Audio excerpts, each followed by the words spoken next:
میرے نبی نے فرمایا اسلام کا سب سے مضبوط عمل کیا ہے؟ ایو اور الاسلام اوثق. صحابہ نے کہا الصلاۃ، نماز. آپ نے کہا نہیں. جہاد؟ آپ نے کہا نہیں. روزہ؟ آپ نے کہا نہیں. حج؟ آپ نے کہا نہیں. اسلام کا سب سے مضبوط عمل کیا ہے؟ صحابہ نماز. جی نہیں. نہیں. جہاد نہیں. روزہ نہیں. حج نہیں. اچھا یا رسول اللہ پھر کیا ہے؟ سنو، امت میں تفریق نہ پیدا کرو. یہ علماء کے سامنے ہاتھ جوڑتا ہوں، جس میں امت کو زیادہ سہولت ہو. ما خیر بین امرین الا اختار ایسرہما.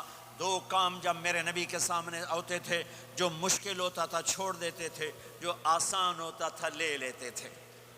تو میرے بھائی بہنوں، یہ مذہب کی نفرت پاکستان میں، بنگلہ دیش میں اور انڈیا میں آگ لگی ہوئی ہے. امت بن کے رہو، امت بن کے رہو. اگر آپ اور میرا مسائل میں اختلاف ہے تو یہ ہماری محبت کو نہ ختم کرے، ہمارے تعلق کو نہ ختم کرے، ہماری نفرتیں نہ پیدا ہوں. اختلاف ہے، شروع سے تھا، آج بھی ہے، آئندہ بھی رہے گا، لیکن اللہ کے واسطے، اللہ کے واسطے، اللہ کے واسطے اس کو محبت میں بدلو، اس سے محبت میں بدلو، اس سے محبت میں بدلو. اختلاف رائے کو برداشت کرو. مذہب کے نام کی نفرت کو ہوا نہ دو، ہوا نہ دو. اس کو ٹھنڈا کرو، اس پر پانی ڈالو. اسے بھڑکاؤ نہیں، اس پر پانی ڈالو. میرے نبی نے عبداللہ بن ابی سے نباہ کر کے دکھا دیا، جو منافقوں کا سردار. باقی منافقوں کا تو کسی کو پتہ نہیں تھا سوائے میرے نبی کے. عبداللہ بن ابی کا منافق ہونا سب کو معلوم تھا، یہ منافق ہے، اور آپ کے پیچھے نمازیں پڑھتا رہا. آپ نے اس کے اپنے ساتھ رکھا. ایک دن آپ پانی پی رہے تھے. عبداللہ بن ابی کے بیٹے عبداللہ پکے صحابی تھے. کہنے لگے یا رسول اللہ تھوڑا پانی تو بچا دیں. آپ نے کہا کیا کرو گے؟ کہا اپنے باپ کو پلاتا ہوں، شاید ایمان مل جائے. آپ نے پکڑا دیا. گھر آیا، کہا ابا یہ پانی پی لے. کہنے لگے یہ کیا ہے؟ کہا یہ میرے نبی کا بچا ہوا پانی ہے، پی لے شاید تجھے ایمان مل جائے. سنو، کہنے لگا وہاں سے کسی کا پیشاب لیا وہ پی لوں گا، یہ نہیں پیتا. کسی کا پیشاب لیا وہ پی لوں گا، یہ نہیں پیتا.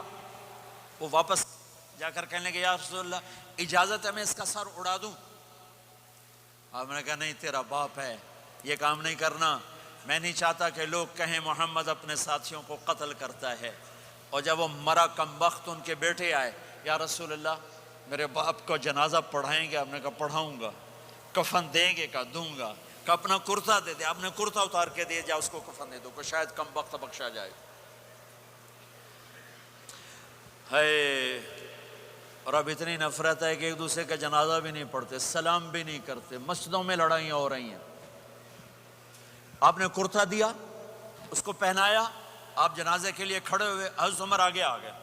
یا رسول اللہ آپ کو پتہ یہ کون ہے؟ کہ عمر مجھے بتاتے ہو یہ کون ہے؟ مجھے نہیں پتا کون ہے. کو پہ اس کا آپ جنازہ کیوں پڑھ رہے ہیں؟ کہ اللہ نے کہا ہے پڑھ یا نہ پڑھ میں معاف نہیں کروں گا، تو میں پڑھتا ہوں شاید اللہ معاف کر دے. یہ میرے نبی کے اخلاق، یہ میرے نبی کے اخلاق ہیں، یہ میرے نبی کی خوبصورت زندگی ہے. آپ نے جنازہ پڑھا دیا، پھر اس کے دفن میں شریک ہوئے. آپ پیچھے پہنچے تو وہ قبر میں اتار دیا تھا، کہ باہر نکالو. قبر سے باہر نکال کے اپنے لعاب تھوک کو منہ سے نکال کر اس کے منہ میں ڈالا کہ شاید اس کی بخشش ہو جائے. اس کو دیکھ کر 100 منافقوں نے کلمہ پڑھا کہ اتنا بڑا خلق صرف نبی کا ہی ہو سکتا ہے. تو میرے بھائی بہنوں، بہت بڑا مجمع آیا ہوا ہے. میرے نبی کی زندگی کا دوسرا پہلو، میرے نبی کی زندگی، معاشرت، پاکیزہ اخلاق، محبت بھرا پیغام ماں باپ کے لیے، بیوی کے لیے، بیوی کا خامد کے لیے، بہن بھائیوں کا ایک دوسرے کے لیے. یہ ایک خوبصورت زندگی ہے جو آج ہم بھول چکے ہیں، مٹ چکی ہے، مٹا چکے ہیں. میرے نبی کے خوبصورت اخلاق، میرے نبی کا درگزر کرنا، میرے نبی کا معاف کرنا.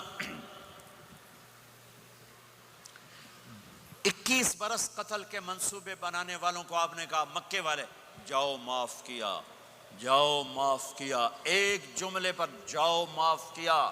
یہ میرے نبی کا پیغام ہے۔ میرے نبی کے اخلاق سچائی، میرے نبی کے اخلاق دیانتداری، میرے نبی کے اخلاق صدق و امانت، سب سے زیادہ ہائی لائٹ جو مکی زندگی میں آپ کی صفت ہوئی، صادق امین، سچا امانت دار، سچے امانت دار۔